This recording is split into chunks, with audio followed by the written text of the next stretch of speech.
We'll skip over the great chapter, chapter 17, where David kills the giant. And the folk song is written, Saul has slain his thousands, David his 10,000s. And now Saul really is troubled. Here's this young upstart of a shepherd who's killed a giant that Saul wasn't courageous enough to take on. And the people are loving David, this young hero of the land. And verse 8 of chapter 18, go there, begins the process of brokenness in David's life. Watch, 18:8. Saul became very angry. The saying displeased him. They've ascribed to David 10,000s, to me they have ascribed thousands. You will work with people who will compare. And they will see you as a threat. They will be suspicious of you.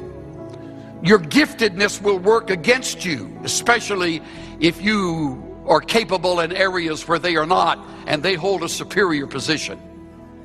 You got the picture.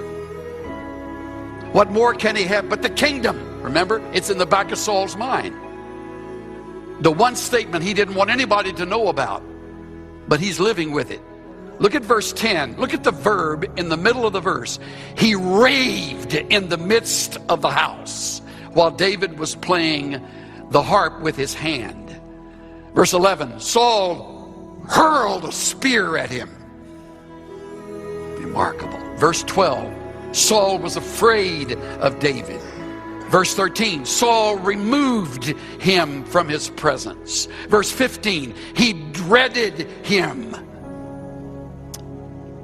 Saul is now becoming a case. H.G. Wells has an interesting line as a writer. One of his characters named Mr. Polly, Wells writes, he was not so much a human being as a civil war. Saul has become his own civil war. He's paranoid. He's suspicious. He is angry. He is unable to sleep. He's raving. David is dodging spears more than once. I took the time to mark and read in my Bible in these 3 chapters. He even plans to give David one of his daughters. Before you get impressed with that, this is a bad woman he's going to give to David. And verse 21, Saul thought, I will give her to him that she may become a snare to him, and that the hand of the Philistines may be against him. Look, he's even hoping the enemies of Israel will wipe out this young whippersnapper. And if he doesn't, at least his new wife will make his life miserable enough to want to take it. Verse 22, speak to David secretly. So now there's secrecy. Into verse 25, Saul planned to make David fall by the hand of the Philistines. Verse 29, Saul was even more afraid of David. Saul was David's enemy continually. Maybe you haven't lived long enough to have an enemy like that. Thank God if you have never known such a thing. Some enemies track you and stalk you. They hate you whether you're there or not. Their goal is to make your life miserable, is to ruin or weaken your ministry. Their hope is to put you down and watch you fall and deceptively maneuver and manipulate things to make sure that happens. This is Saul in David's life. Verse 19, Saul told Jonathan, verse 1 of chapter 19, Saul told Jonathan his son and all his servants to put David to death. How about that? Talk about distracted. He's now telling his own boy, you make sure there's a hitman that finishes him off. Verse 9 tells the story of another spear. Verse 10 says Saul tried to pin David to the wall with the spear. Saul sent messengers to David's house to watch him in order to put him to death. What am I doing? I am deliberately staying on it and staying on it, like the physician puts his finger on the point of pain and presses and says, "Does that hurt?" And when you say it does, they never back off. They push harder. And that's what Saul's doing. That hurt? Now, you haven't felt anything yet. He's going to get David out of his life.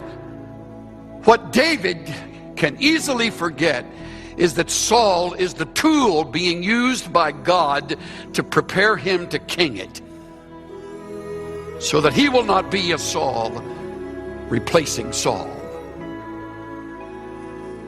I've been engaged in 5 ministries in my life of some length. In 3 of the 5 ministries, I've had savages who had as their goal to make my life miserable. I've also had individuals not involved in those ministries apart from those 5 places of service who for some reason chose to look with suspicion on my life. So I speak with some sense of knowledge in this. There was a time in my life when I would fight and work hard at vindicating myself through a process of years and the dregs of painful experiences. I have learned that I am unqualified to do that. Furthermore, I do not learn when I am busy about defending myself. It also distracts me from my calling, which is all part of the enemy's plan. It's easy to forget all of that when spears are coming your way.